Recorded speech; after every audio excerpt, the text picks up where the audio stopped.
Why did you launch him 80 You feet told in me the air? to boat flip him! I didn't tell you to launch him 78 I feet flipped in the him air. in the boat, didn't I? Send it to the moon. I sent it! You said boat flip him! Oh, yeah. Do you fish? No. You know, people who don't fish think that fishing is lazy or boring, but it is the complete opposite. There are 100 little decisions to be made, variables to be considered, and you're never quite sure what made the difference. Did I cast too high, too far to the left? Did I reel it in too slow or too fast? Is the lure too shiny or too dull? Do I stay here or should I go over there? And you know it's not luck, but you do not know by how much. Because I am never, disappointed out here because I don't expect anything, because anything is possible. I can be hopeful out here, even in failure. Because I know if I just go out there around that tree, it might be different. Something might be different. Something I do might make a difference. On my property, you didn't win in my yard. Wait. All of you. Daddy, chill. What the hell is even that? You're listening to Fishing the DMV with your host, Thomas Ahrens. Fishing the DMV is brought to you by Jake's Bait and Tackle, located in Winchester, Virginia. If that doesn't get you jacked up, I don't know what will.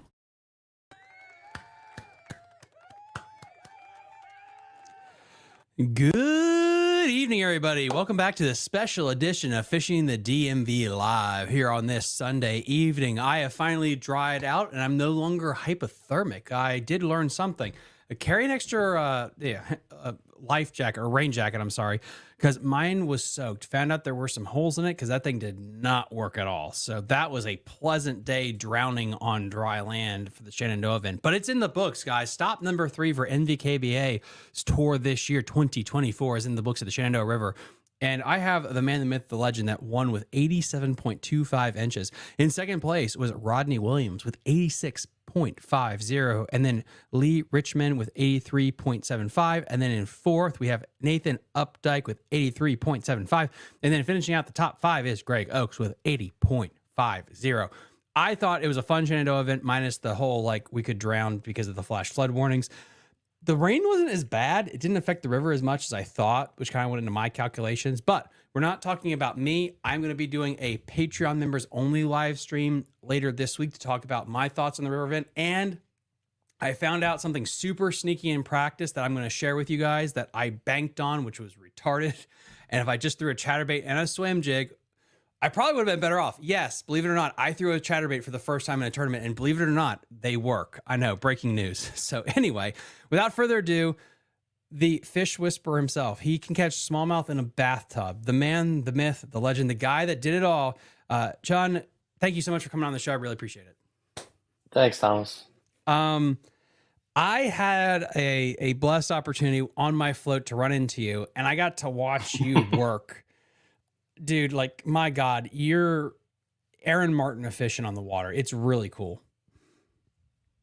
Yeah, I mean, it's just years of frustration to lead me to how I fish now with smallmouth fishing. But it's all because of, to be honest, I mean, my number one gear is my torpedo and my ability to kind of, move in the water wherever I want to, basically.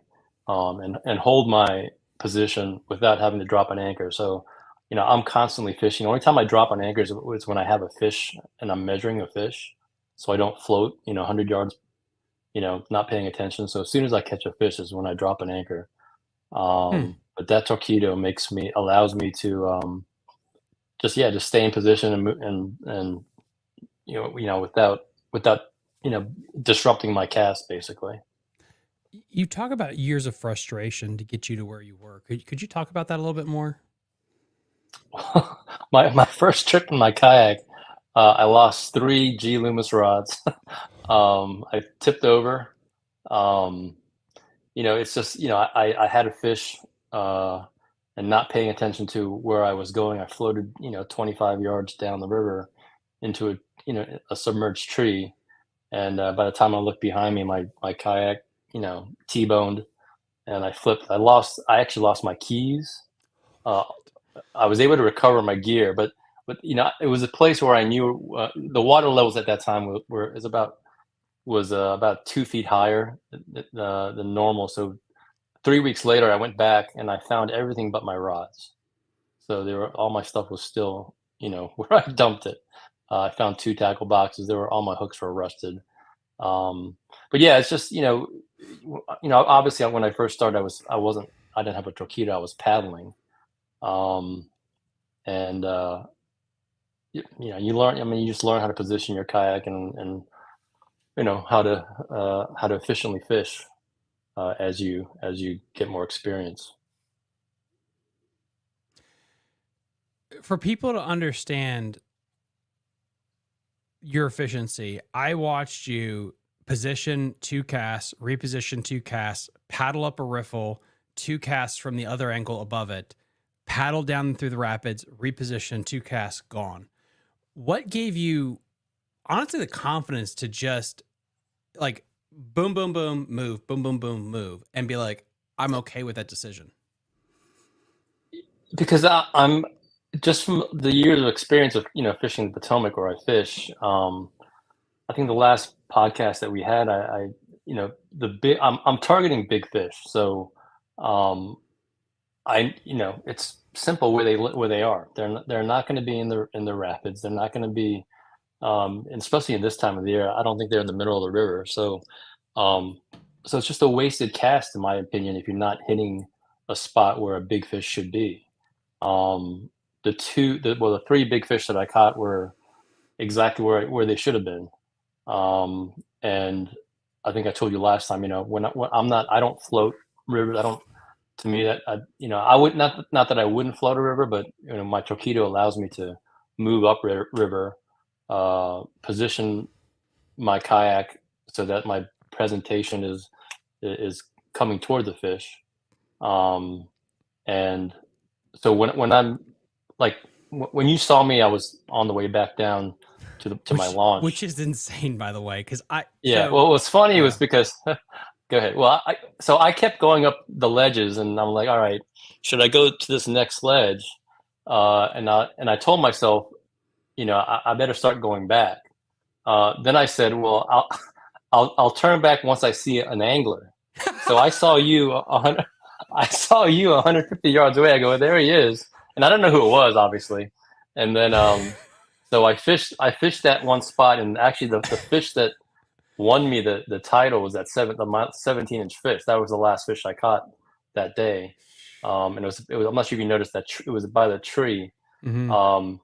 And then I saw you come down, and I think we were about maybe 80 yards away, and I saw your profile. I said, hey, is that Thomas? Hey, Thomas. And then you turn your head. So it was a lucky guess. And that was like when it was pouring the rain, and it's like, I don't know if he's yelling for help or whatever. I can barely hear it. I think that's hilarious because you were waiting for an angler, and I was the only idiot, I think, to try to do that float. Right. Yeah. Well, the beauty of where I didn't see anybody. I met 2 guys at the launch, and one guy was a paddler. The other guy had a pedal, I think an Old Town pedal. So I knew I wouldn't see them once I left, and I saw nobody else on that stretch where I was until I saw you, and that was at the end of pretty much on I think it was like 12:30 by the time I decided to go back. And that I caught it. Yeah. No, go ahead. Go ahead. No, I just said that 17-inch fish was the fish that won it for me. Basically, I culled a 14-inch fish, I think, and I caught on the way back. I caught maybe 10, 13 to 15-inch smallmouth. But nothing else bigger. And I'm definitely going to get, and guys, I'm going to get into that more of a deep dive about the river, because I think it's interesting where it's like it's not about the best section, in my opinion. It's about having a section to yourself, unlike the tidal Potomac, because like Absolutely. you could be in Mattawoman and there's 300 pounds of good bass, but the Shenandoah really is, there's not a bunch of 20-inchers, generally speaking, stacked up together. Right. But I'll go on a rant about that later. I think the biggest thing is like, I didn't appreciate the torpedo. This is the second time ever I had one on my boat. And honestly, because I bought it from you, thank you, by the way, I appreciate that. You're welcome. But I was terrified, like, how long is this battery going to last or whatever. Now I understand, like, shit, I need to work upriver because it will last, because that is correct. Everything you did, like, it just is correct. Your presentations are on point 24/7. It makes sense. Right. Because I think when you're floating, you get anxious. You see a spot. Oh, I want to cast, and you're not presenting the lure in the right way. Mm-hmm. So if I think I told you, if I ever floated, one, I wouldn't go down the middle of a ledge because you're going to spook fish. I would go around the furthest end of a ledge and then fish, all the spots that you see. And basically you should be fishing behind you, I think, not in front of you as you're floating. I know, dude, 100%. And again, guys, so you caught, I'm just going to look at the old stats here, 16 inch, 16 inch, 17, 1875, and then 1950. When did you catch that big old donk, 1950? That was my third fish. So I had two 13-inch fish, I think, that I'd uploaded. And the 19 and a half was actually toward the bank. It was like a little rock garden, nice little quiet eddy there. And I didn't actually, I mean, I knew they'd be I suspected there'd be a fish in there, but I didn't expect the 19 and a half. So it actually hit. I lost it for like a second because I was using a chatterbait. And as I was reeling it, like you could feel the chatterbait going, and all of a sudden it went dead again. Yeah, it was a nice fish. Did you think at that point, I'm like, again, that's a unicorn, honestly, 19 plus, 18 plus. You had to feel like you were on the right caliber of fish at that point. Yeah, I mean, once you catch a big one, then I think you have the confidence of like the fish are biting. But I uploaded the fish and I was like, man, maybe this is a big fish. And then I saw Greg Oakes had a 20 and a half. And I'm like, damn, I know Greg for a long time, and I knew that he would produce some fish too. Yeah, I was a little sad that my fish wasn't the biggest, but yeah, I'll take the win any day. And this is something for you guys to appreciate here, just to let you know. Let me get this couple of questions answered here before I say this. Ivan, way to represent Nova. Chun, congrats. Ryan says, I won a gift card the other day on the live. I'm assuming it's the Jake's Bait and Tackle Live I did Thursday night. Please email me, fishingthedmv@gmail.com, and I'll send that to you. Again, reach out to me, fishingthedmv@gmail.com, and I'll get that. Cast, run, hit, and run. He a smallmouth ninja. So... Greg Oakes, 5th place, 20.25, 17.75, 16.5, 14.12. When you're fishing the Potomac and the Shenandoah River, maybe this is for everywhere, but I think for these two rivers, those 12 and 14-inch fish kill you. You need that 16 inch average, right? Which is really freaking hard on the Shenandoah. Yeah, well, I think you can eliminate those. So one of the things that I don't like, I used to fish crankbaits a lot, and I stopped. I stopped using crankbaits, especially in the Doa, because it's weird. In the Potomac, maybe it's because I stopped using crankbaits, but there were a lot of bluegills that were chasing my chatterbait, but I wouldn't hook them because they just couldn't get their mouth around that 3.0 hook, whatever. And what in the past, what used to irk me was when you catch a bluegill and it has all 3 hooks of the treble in its mouth. Mm-hmm. I don't know. I mean, I do that all the time, and it takes like 10 minutes to unhook it, and like you want to beat the blue. Yeah, yeah. How about you get this in your mouth? So I eliminate small fish with the baits that I use. So my tackle box was, I told you what I used before, but I used a swim jig and jackhammer. I had 4 rods. 2 rods had a swim jig. 2 rods had a jackhammer. And you'll still catch the 12-inch. I mean, smallmouth, they'll go after, a 4.5-inch bait, but you eliminate the small fish that disrupt your fishing. So I saw a bunch of bluegill chasing, but they couldn't. They would nip it. They probably tore my trailers, but. Yeah, I don't use treble hooks because you also get snagged. I mean, I used to always get snagged in the rocks and stuff.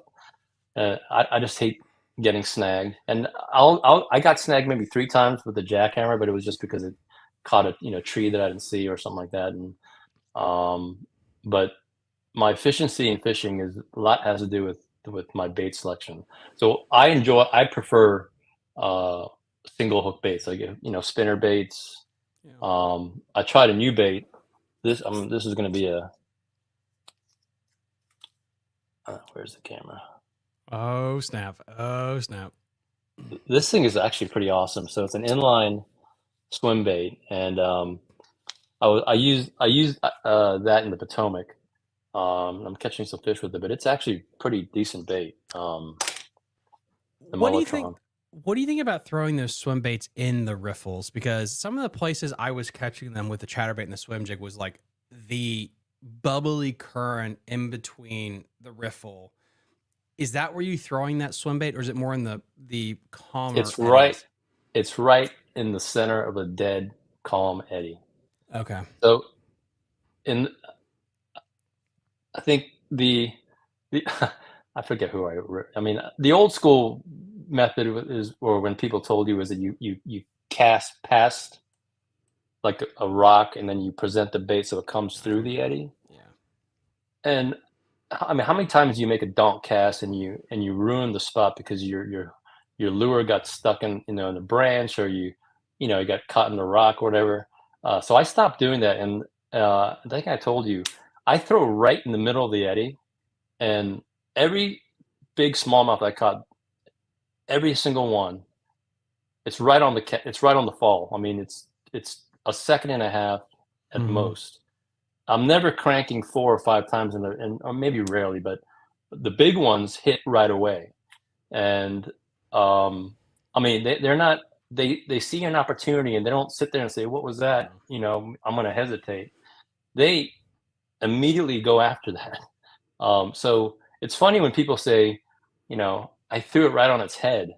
That smallmouth was probably 5 yards away and it got there. And I mean, have you ever seen a smallmouth move? They I mean, they're they're like peregrine falcons. I mean, they're missiles, and the big smallmouth, they don't hesitate. So it's so I mean, I don't fish with I switched from fishing spinning rods to bait casters, so I can throw heavier line, and it's I mean, I grew up learning with a right-handed bait caster, so I have to switch. But as soon as I cast, I'm mid-flight, switch, and it hits, and then the big fish will hit, and I'm setting the hook. I mean, within a half second. With the current the way it was, one thing I saw myself doing, and I'll get into this on the Patreon show, but was switching to a higher reel size, going from like a 6.5 to an 8. What reel size you generally use in this higher current? You mean the speed? Yeah. Yeah. It's all are high speed, 7.5 or higher. I've got I think I have a Daiwa that's a 9. Because it's it's all high speed. My retrieve is a steady retrieve. It's not. Sometimes I'll crank, let it fall, but the lure is constantly moving. I'm never letting it sit on the floor of the river. The next piece that I want to talk about, I think we mentioned this off air or at the boat ramp, because we ended up getting out at the same area. Was you don't practice 4 days in a row, correct? No, I didn't practice this spot. I fished the where we fished in the NVKBA event last year, and it was the first time fishing there. So this is only the second time I've launched where I launched. But it doesn't make sense for me to practice and ruin the fishing, because I don't know how much pressure that place gets. So I don't want to fish overfish the spots that I plan on fishing. I practiced actually on the Potomac, the lures I wanted to use and the rods I plan to bring. So the day before the tournament I was in the Potomac. How do you mentally do that? Because I feel I practiced horribly for this event. I took a half day on a sunny day, which was stupid. We will get into that later, which messed me up. I would have been better off doing what you did, not practice. But it sounds like you're perfectly okay with not practicing. Does that not rattle you at all when you get out on the water? No, because I think the one experience I had was enough for me mentally, because I remember the river, and back then the river was July. It was a summer tournament, so it was a lot lower than it was. So I knew with the levels that the spring levels that that'd be much better. Because I remember there were a lot of shallow spots that were tough to fish, and with the higher levels and the rain was welcome too. I knew because I knew the river wasn't quite at normal level. I think it's probably a little lower, and the rain helped Yeah. bring it up a little Ooh. bit. I think. Yeah. And in the Yeah. color was Yeah. different. Yeah. Which, yeah, I think the color did make I think that's why the weights. Sorry, guys. I'm a boat guy. Apologies. The inches were down because the color was off a little bit. It Mhm. made it huge for chatterbaits. I Mhm. definitely more of a chatterbait spinnerbait bite. I think I haven't talked to anybody else. That's just my assumption compared to when that thing runs clean and shallow. Mhm. Yeah. The next event you have, that's smallmouth. You know, Mike did a wonderful job, I think, and I need to get Mike on to talk about this. His schedule where you have 2 smallmouth events. So if you want Yeah, to I win love it, that. yeah, because to me, it's if you want to win AOI now, you gotta fish smallmouth. Before, in theory, you could opt out of the one smallmouth event Mhm. and still win it. Now it's like, nope, you got to get on a river and fish smallmouth, but it's your home body of water. Is that how does that in your mind sit? Because it's like you fish there all the time, so you have history. Is that a good thing or a bad thing? Well, no, I mean, it's more of a good thing than anything, but there's definitely pressure, you know, that you put on yourself to wanna do well. And July is tough. I mean, I'm gonna admit that July, depending on what the levels are in July, if it's really low, I mean, it's gonna be tough to find the fish. Um, but yeah, I mean, I love the diversity of our area in terms of how we fish. I mean, the lakes that we have, and the tidal Potomac, the upper Potomac. I mean, it's awesome. And I think Mike does a good job of kind of balancing it out so that you have to learn how to fish. The different types of waters that we have. Um, so yeah, this was a bonus to me. I knew I'd do well because it's a smallmouth fishing. I think there's definitely a certain a skill set that you have to do well. But it was definitely a pleasant surprise for me to win that in I the get it. Shenandoah. No, I really get it because it's like I was complaining to my wife about how I finished, and she was like, just be grateful that you're in a position where it's like you're frustrated that you only finished 12th because like it's a smallmouth event. I feel like that's home to me. It's lakes Mhm. that make me sweat, honestly. Yeah, I mean, same with me. My lake fishing, that has got a lot to learn, but I'm getting a little bit better. But river fishing is definitely my sweet spot. And apparently, it doesn't matter if it's just regular smallmouth rivers or tidal, because good Lord, you smoked it on the tidal Potomac. Yeah, the tidal Potomac. So there, I launched it at a new spot. So I did practice there only because I wanted to see, um, what I was dealing with. Um, so so the 2 practice days, I had pretty good practice days, and I was pretty confident that I actually thought I would win that tournament. I lost a couple of fish that would have got me into the higher placing, so I think I got 5th, the last pay. Um, but I lost a couple of fish that would have brought me a little closer. I think I would have gotten 3rd had I kept those 2 fish on. Yeah, I think, guys, I am pulling this up because if I was an intelligent host, I would have already had this open. But to understand where he finished 5th place on the title chunk with 83.75 inches. And Mr. Josh Reese, who we already had on, finished with 90.25, which is, it's crazy to me when you think about like you had like more of like the fact between smallmouth and largemouth, but you had more smallmouth inches than largemouth inches, which is, I just think is a nerdy little cool thing there where there's some decent sized fish on the Shenandoah, and I think the Potomac might show out better. Might. I know the time of year's off, but it could show out better. Well, yeah, the Potomac is fishing amazing this year. I'm not sure if you follow my Facebook post, but my first 2 outings in March, um, I think I caught 20 smallmouth over 18, and the majority of them were in the 19-inch range. I caught my first citation in a while a couple weeks ago, the 20-inch, and yeah, it's fishing great. I think the water levels are perfect, and I'm actually in the KBF smallmouth championship. The first, they're doing a championship series or championship. They had 3 seasonal series, and then this is the culminating one. It's a little disappointing because there are only 13 anglers in this the championship sucks. series. Well, Chad wanted to make it initially wanted to make it a destination tournament.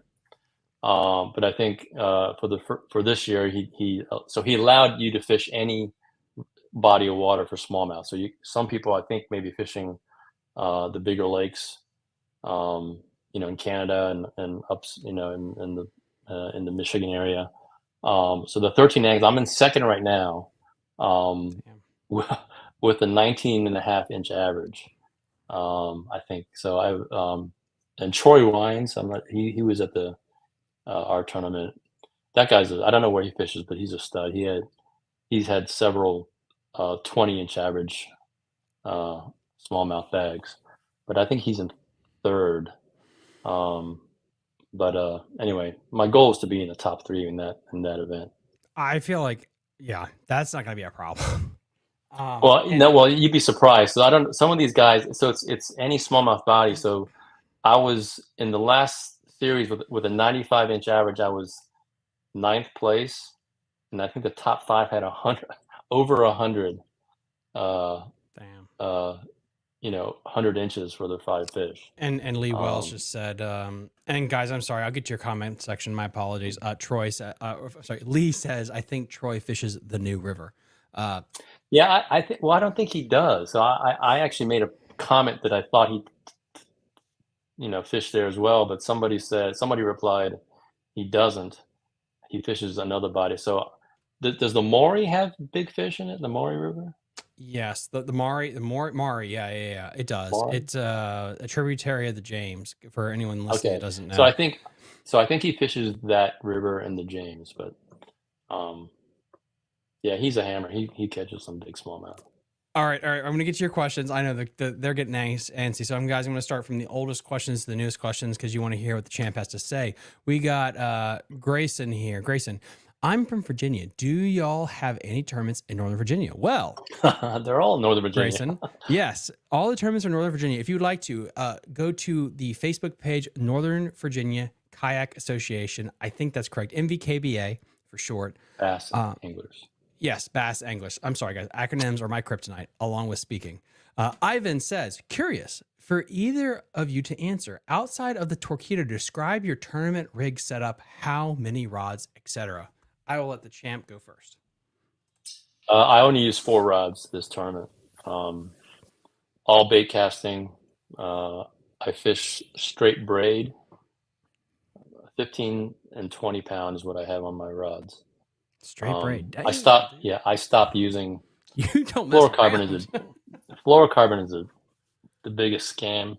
I've lost over $200 worth of lures on fluorocarbon snapping on a cast. I've never had that problem with mono. I actually, if I use a leader, I'll use mono. I'm back to mono, but if mono snaps too. But if I'm going to spend, I'd rather spend $8 for a line to snap than $30. So I think fluorocarbon is the biggest scam. There's and some I think validity to that, yeah. I think the YouTube guys Salt Strong, they did a video on strength of line. Watch that video. I think they actually exposed that monofilament is just as strong as fluorocarbon. And yeah, I stopped using fluorocarbon. Yeah, not to nerd out, but I think the issue was 20 years ago, the mono and fluorocarbon was a lot different, where the old school mono was shit. There was tons of stretch, all these issues, and fluorocarbon was really a saltwater thing. And I think at that point there was some difference. The problem is mono has caught up to where it's way better or just as close to what fluorocarbon is. So, and guys, so 30 years ago, I think there was some validity, even 20 years ago, to like maybe you use fluorocarbon. But nowadays, that copy polymer lines, like, do you need to spend the money on fluorocarbon? I don't know. No. Let's see. We got another one here. Oh, anyway. So kayak setup. What type of kayak are you running? The RVR Bonafide. And that's the That's awesome. RV. Is that the 13-footer, 12-footer, 11-footer, 10? I think it's 11 something. Thing looks I forget light what the too. number is. Yeah, it's pretty light. I mean, I car top my kayak, and it's pretty easy to load on top of my car. So I like it. It paddles great, and the way it's set up to to be compatible with the Torpedo is what the reason why I bought it. Let's see. Okay, got Lee Wells here. Lee. Oh, and Ivan, I'm going to answer my question. I'm going to do it in a separate stream, but I'm running a wilderness radar. I'll get into that later this week. But I'm going to be running a Innovative Sportsman's inflatable next year because I live on the Upper Potomac. I don't need a big water kayak, and what I'm riding in right now is the Titanic. It is a pain to move around this poor riffles. Lee says, China is giving up the good stuff in this. Lee also says, I wonder what the official boundaries are going to be for the Potomac. I know. And what will the fifth lake be for the Battle of Five Lakes? Who knows? Yeah, the 5 lakes is that. I wonder what that's going to be. That's coming up next. So hopefully Michael expose that soon so we can practice. Yeah, because it's right now. I think it's. I could be wrong. Comment section can tell me. I think it's Lake Frederick. No one's going there besides maybe Lee, because God bless him. Sleater's Lake, Beaver Dam Reservoir in Leesburg, I still think is official, and then Germantown, Burke. Oh, is it Burke, Burke? right? Okay. Yeah, and Burke. yeah, okay. yeah. Those are the 5 from last year, I think. So if it's the same 5, it should be those 5. Well, if I could be mistaken, but I think the Res was also on that same thing. Oh, okay. Wow. So if the Res is out, what is going to make it up? Or maybe it is. Well, I think he included the Res because Beaver Dam was closed. Beaver Dam is now open. You're right. So you're right. So, okay. So that might be back in play. But Beaver Dam, they're making that community boating, whatever that is. It's going to ruin that lake. That lake was awesome before. Mm-hmm. But I'm not sure when that's going to be completed. But you're going to have a lot of pleasure boaters there. It's going to be like Burke Lake. It'll be fun to see because I don't think Burke will play. I really think it'll be between Beaver and Sleeters that wins it because I could be wrong. I will eat my hat. Frederick ain't winning shit. I apologize, but I think that's the case. So Germantown, I don't know a lot about, but the rumors are that's probably not going to play. So it's probably going to be Sleeters or Beaver, but I could be wrong. Yeah. Let's see. We got so many questions there. Oh, I think you know this guy. We got Mr. Captain Steve Chaconis in the chat. Hey, when are you coming? Steve! Anytime. I'll Can you make Korean food? We got Garrison again. What kayak does he fish with? He just answered that question. Okay, we got a wormhole question. Bonafide RVR. Yeah. What size swim jig do you use? Always feel like I need to downsize for smallmouth, but maybe bigger equals bigger fish. Bigger equals bigger fish. This is the box I took, which is just swim jigs for the event. So yeah. I go with the 3/8 ounce swim jig. I like feeling the weight of the lure, and it casts a mile on braid. Pull this one out. I still have one, guys, hooked up to my rod. I will pull that out later, but this is the Dirty Jigs finesse swim jig. This is the one I was throwing, white, and this one I forget. I think this is the 5/16. I had a 5/16 and 1/4. 1/4 was a little too light for the current, but I also cut down the skirt for my trailer. But that's what I was using. But it was weird for me. I felt like the smaller ones in general wanted the swim jig, which is the jackhammer I was throwing. I had the big bill jackhammer. I don't know what model that is, but it's the big ass bill one. It just had a higher quality fish for some reason that I was hooking that day. Yeah. So, all right, let's see here. Let's see. Sit it down the middle and use fluorocoat. Interesting.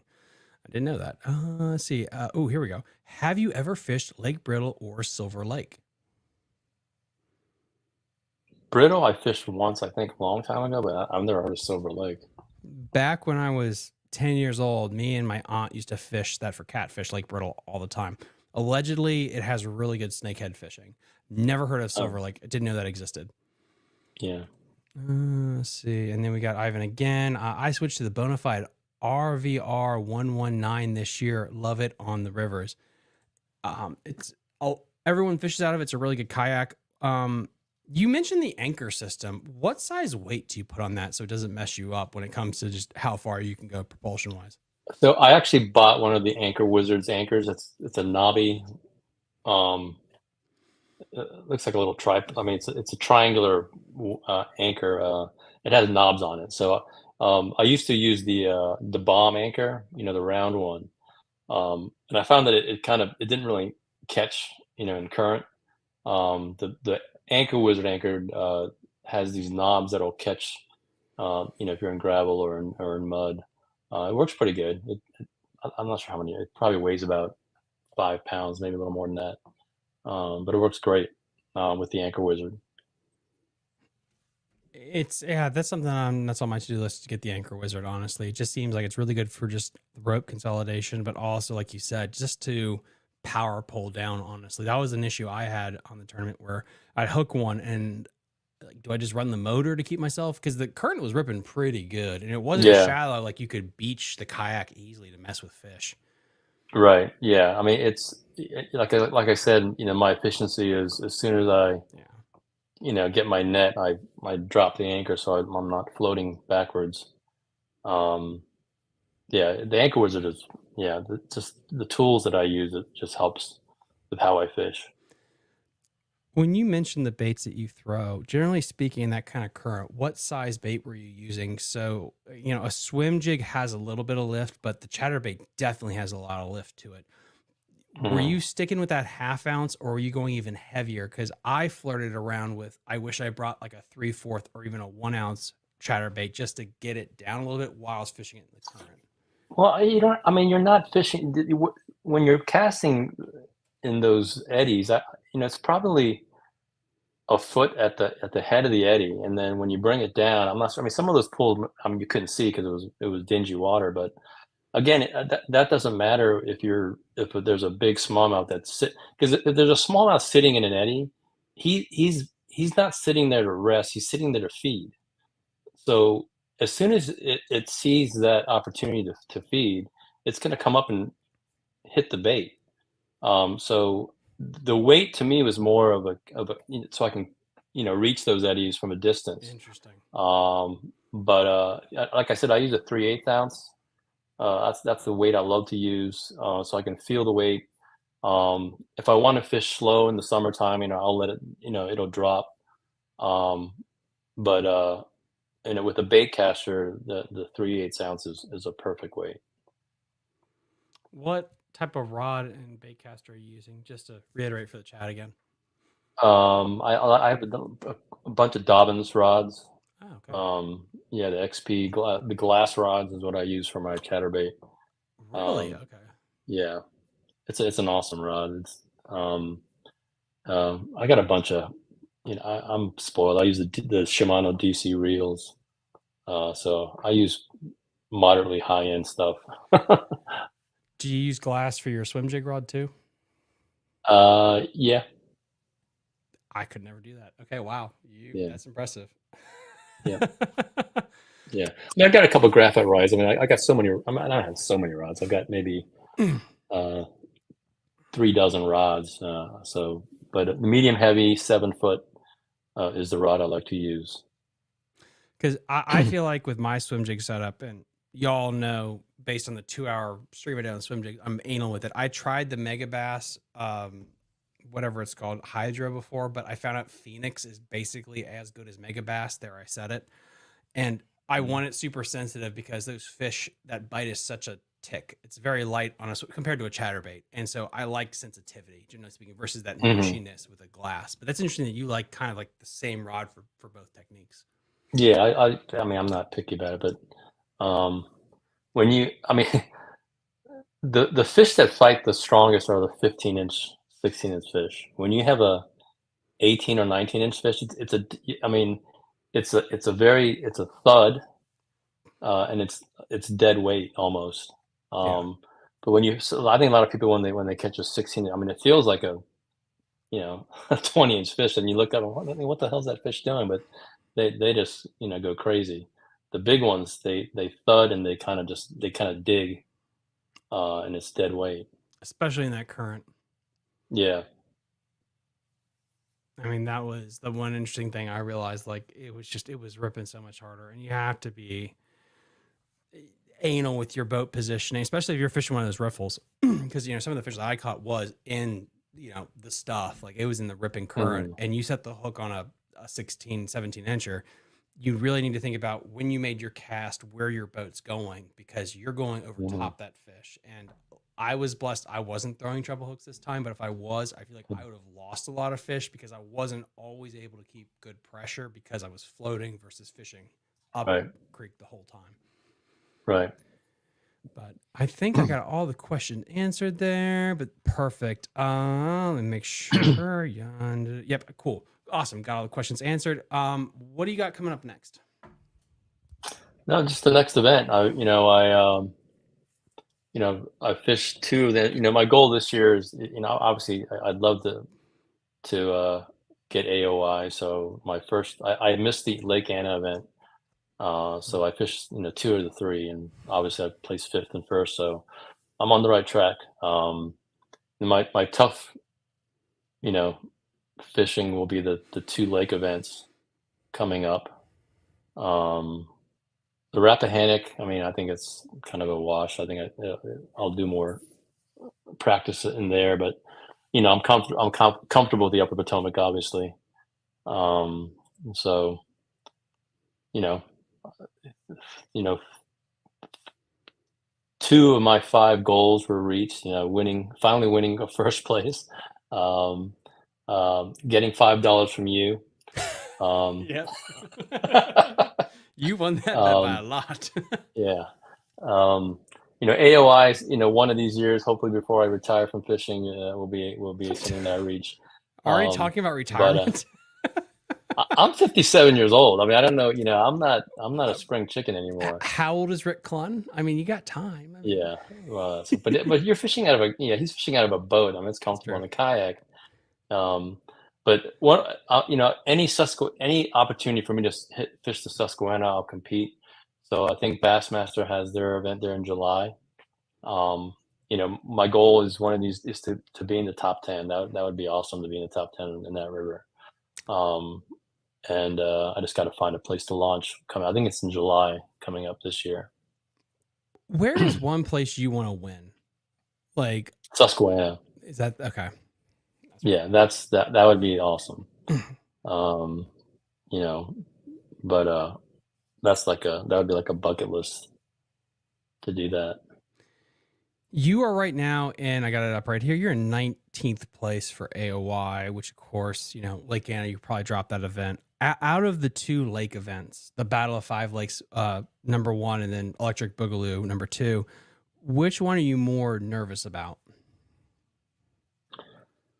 Probably the first one, because I think the choices are like you said. I think the majority of people are going to probably be in 2 of the 5 lakes.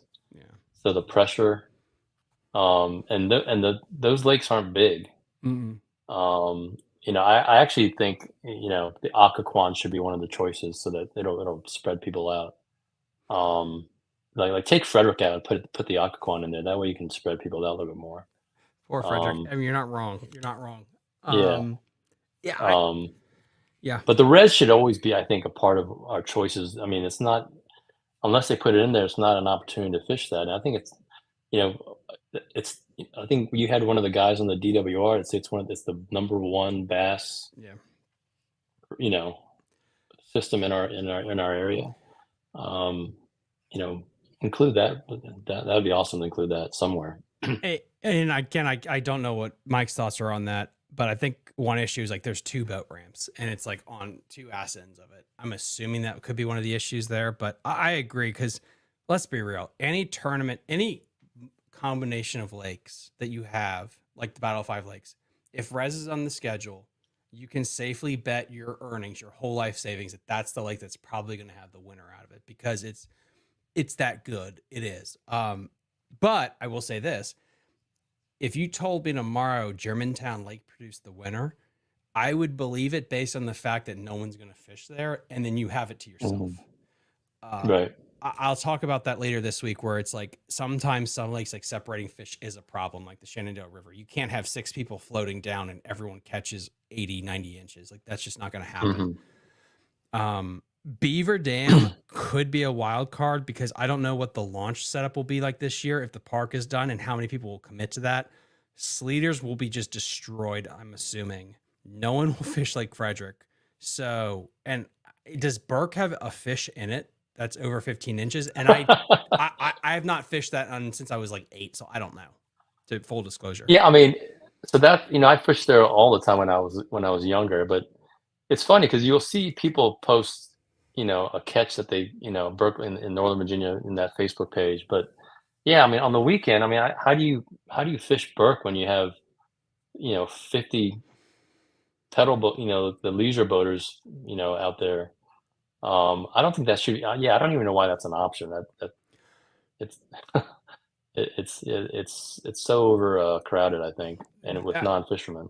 The one thing I like about this schedule is it makes the AOI guy the absolute shit. I get tired of these schedules where it's like, we're going to go to the Tidal Potomac 37 times and we're going to crown you the AOI guy because you're good at fishing tidal.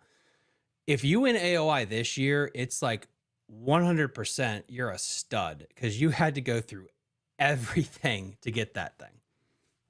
Yeah, I mean, I said that, NVKBA, the way it's set up with the different, bodies of water you have to fish, it definitely makes AOI more meaningful, I think. And I think you're going to show out also on the wrap. For some reason, I feel like that's the one that you're going to finish top 5 in. My gut is. I did not expect you to win the Potomac. And I looked in that scoreboard one time when I was able to fish, like, holy shit, you're like 3rd place or 2nd. I was like, damn. Well, I joked with you when I saw you leading. You were leading at one point, and I said to myself, I can't let that guy beat me. So I fished extra hard. You did. I'm your motivation. Yeah, you are my motivation. You're my good luck charm too, I guess. But yeah, when I saw you leading, I was just jokingly saying to myself, I can't let that punk beat me. I got to fish hard. And look what happened. And then I run into you again and you win a trophy. Look at this. Yeah, there you go. Oh my goodness. Again, guys, absolute stick. I can't wait to see what other trophies he's going to win and when I'm going to run into him again on the water. Is there anything else? The small, I can remember this. The Vienna, is it called the Vienna Smallmouth Club? I keep saying Vienna Smallmouth Club. That's right. Potomac River Smallmouth Club. Thank you, sir. Potomac River Smallmouth Club. When's their next meeting? Right now it's informal stuff. So like they casually meet at Vienna Inn. It's not a big meeting at all. It's some of the original guys that's hanging out, eating hot dogs and drinking beer. I can't make it when they have those, but once in a while they'll have something at the McLean Community Center, and I'll post it on the Facebook page. So it's Potomac River Smallmouth Club Facebook page. You can join that for information. And once it's just right now the club is kind of on a down slide. Membership is low. So they're just kind of keeping it casual right now. If there's anything, again, if the other members are listening, if there's anything I can do to help out, please let me know. Is there anything else that we can promote for you? No, just appreciate your show. You do a great job. I spoke with your dad, at the launch. No, he's a nice guy. So we talked about you a lot. That's what I'm worried about. Yeah, he's a good dad to pick you up. So he was your Uber driver, apparently. Yeah, he was my Uber driver. He asked the great questions like, how did you do? And then it's like, why didn't you do better? And it's like, that's a great question. I don't know. Thank you. Why is that fish so little? It's like, that's a good question too. I'd like to know that as well. It's like, but yeah, no. so I asked him how you got started fishing. He said he didn't do much fishing at all, and that you and your brother kind of got caught up in it. So that's kind of interesting. I'm 100% self-taught. I didn't have a fishing friend until I was 17 years old. Actually, because I grew up in Vienna, and my uncle actually was one of the founding members of the Vienna Fireman Station back in the day. But I never joined that club. I was a little too young at the time, and so I just basically would go. There was a Wendy's in Vienna, and there was a creek. down at that Wendy's, and we used to fish that creek a lot. And I just, until I moved out to Western Loudoun, there was just not a lot of fishing opportunities for a guy that wanted to fish from shore until I met Charlie Taylor's Fairfax Club, and I got to get into that too. So, yeah, Okay, but awesome. city people can fish too, right? Like, I mean, you're proof of it, honestly. Yeah, no, I mean, I started fishing in Pimmet Run in a creek. I grew up in my house. Pimmet Run ran through my backyard, and fishing for eels and creek chubs with bed balls. That's how I started. That's so cool, dude. So it's fun. When did you catch your? I know I kept saying I'm going to end the show, but I never asked you this before. When did you catch your first smallmouth and got hooked on it? It was in high school. Good friends of mine, Tim Peel, who I still fish with today. He's actually friends with Rodney Williams, I think, who placed second, I think. In I think he was the first one, and we actually went to we fished at where is that, off the Parkway? God, I forget. Off the Parkway by the CIA. Okay. I'll think of it. It's above the falls, but we used to wade in that area, and that was the first time I got into smallmouth fishing Bill Norman crankbaits and Rapala jointed minnows. That was the bait at the time. Dude, my God. Yeah, Bill Norman Baby N, I think it was called, Baby N or something. And I had a tackle box full of those lures, and that was the first smallmouth, and I got hooked. That is freaking awesome. Hopefully you have a couple of those old baits just for a loon, because those are freaking collectibles at this point. Yeah. Guys, as always, thank you for listening. I don't want to keep you so late on a Sunday. The absolute winner of NVKBA stop number 3, the Battle of the Shenandoah, is in the books. We all drowned, so to speak, but we survived. And we will see you guys next time on Fishing the DMV. And we'll see you next time at stop number 4, the Battle of 5 Lakes. Bye. You're listening to Fishing the DMV with your hosts, Thomas Ahrens and Jared Mounts.